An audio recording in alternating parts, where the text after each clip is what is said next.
mo ní tọ́lọ̀ bá fún Yorùbá náà lómìnira tá ìjà sí ìtàn tó tẹ̀ wá lọ́wọ́ ìjọba tàbá nínú pẹ̀sẹ̀ntà lọ tí ń ṣèjọba wa mi ní ọ̀nà ẹ̀wọ́ ní Nàìjíríà pé ẹgbà tí ìlú nílẹ̀ Yorùbá tọ́lọ̀ bá balẹ̀ Yorùbá múra tàbá nínú tàbá tó ń ṣe pẹ́sẹ̀ntì wa mọ̀ fọlọ́ múra fún yín tó bá ní tàbá fẹ́ kọ́ kí pẹ́sẹ̀ntì yóò darúgbó sí ẹ̀mí ọ̀nà ẹ̀wọ́ kí lè fẹ́ ẹwọ bí káko ṣe ṣèlú kò bá torí pé ẹwọ ọ̀pọ̀lọpọ̀ títí ń ṣẹ̀wò ó sì títí fún ọ débi pé ó gbé gbogbo kọ́tà wọn ó gbé wa underground ó tẹ́ kọ́tà kí ẹ̀fọn bá àmọ́ wà. And all across the country. tẹ́ ẹ bá dé àjàsẹ́ǹsì èèyàn sọ̀rọ̀ ni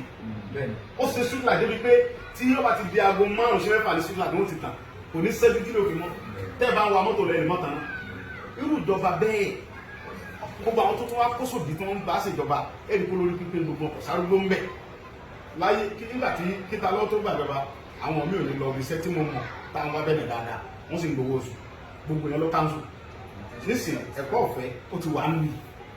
kò sí pé àwọn tíṣà ń daṣẹ́lẹ̀ nígbà tí oṣù tó parí wọ́n ti gbowó oṣù wọn kò sí pé dókítà ń daṣẹ́lẹ̀ ẹ lè rí oògùn alátakọ̀ níbẹ̀ nàmọ́ bíi ti Nàìjíríà ẹ̀ta alábùkún ẹ̀ta paracetamol ẹ̀ta kò sí àwọn dókítà kọ́sọ́ńdó ń bẹ̀ rárá ó ti káṣù gbogbo nǹkan báyìí. Kí dókítà bá fún ní prescription. Nira mo fọlọ́ múra fún yọ̀rọ̀ àná òun ní ta ògùn fún yín bí ìtìlú ìbò ló ń ṣe gbogbo ẹ̀. ẹ̀wọ̀n hospital tá a lò pọ̀ tó lóògùn wọ́n ní àwọn ọmọ Nàìjíríà wọn máa ń sọ ní gbogbo nínú hospital yẹn. bàbá ọ̀sẹ̀ méjì abayàrá bẹ́ẹ̀ kò sí kò sí ọmọ tó ṣe. ẹni kan tó wà fi kílé kan kún fún yín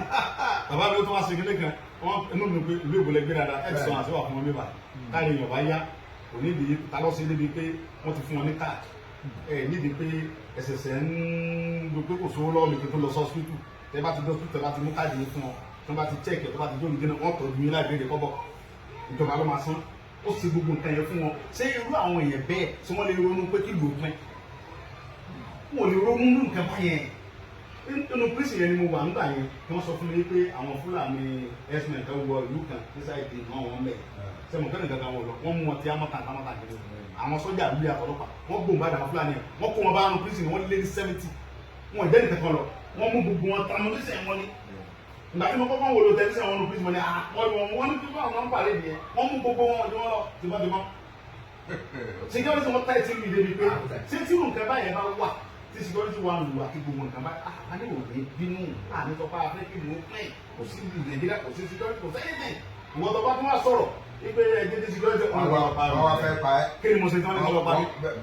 nǹkan tó fẹ́ káńsìlẹ̀ fún ẹ̀yẹn wọ́n fẹ́ wá ṣe fẹ́ mi. ẹ wá ohun tí gbogbo Yorùbá fi abami dúpẹ́ lọ́pẹ́ síta lọ ni pé nígbà tí wọ́n mú mi